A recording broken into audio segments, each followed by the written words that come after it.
Hello everyone and welcome to this channel. I am Lilly and in this video I'm going to explain how the burial part of belief is functioning.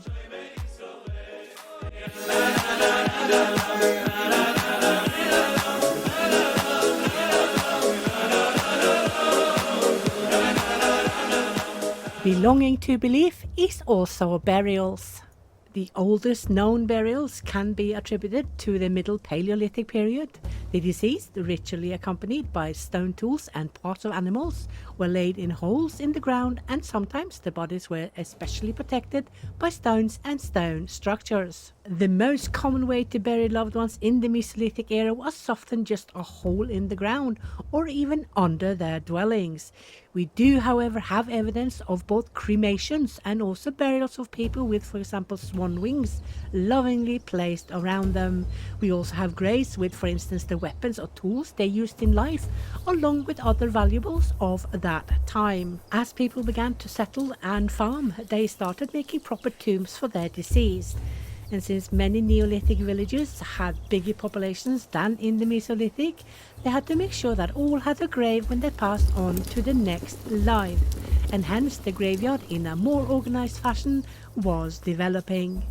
We have three types of graves for our tribes in the game: the common one, the more sophisticated stone grave, and finally the grand passage tomb.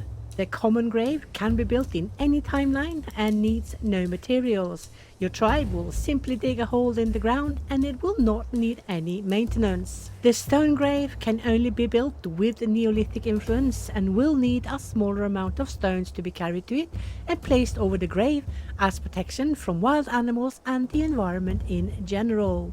While the passage tomb is a grand structure that demands 10,000 stones and 2,500 mud to be completed. You will also need 80% architecture skills, 70% stoneworking skills, and 50% Neolithic influence. This fabulous structure is rather large and can hold many deceased, and it too is reusable. The other two graves will only need the rudimentary skills in architecture to be built. As players, we can place these graves and the tomb as we like and create graveyards wherever we see fit with any size that we deem necessary. When a member dies, your tribe will carry the deceased to their internal resting place, any grave or tomb that has free space, and place them inside.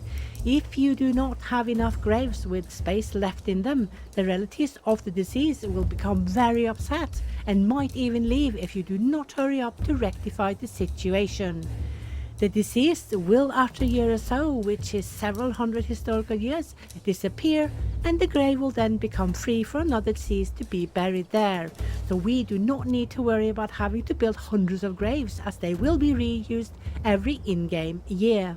When a tribe member dies, the tribe will carry the body to a grave that has space, with a small funerary procession of relatives, and mourn by the grave.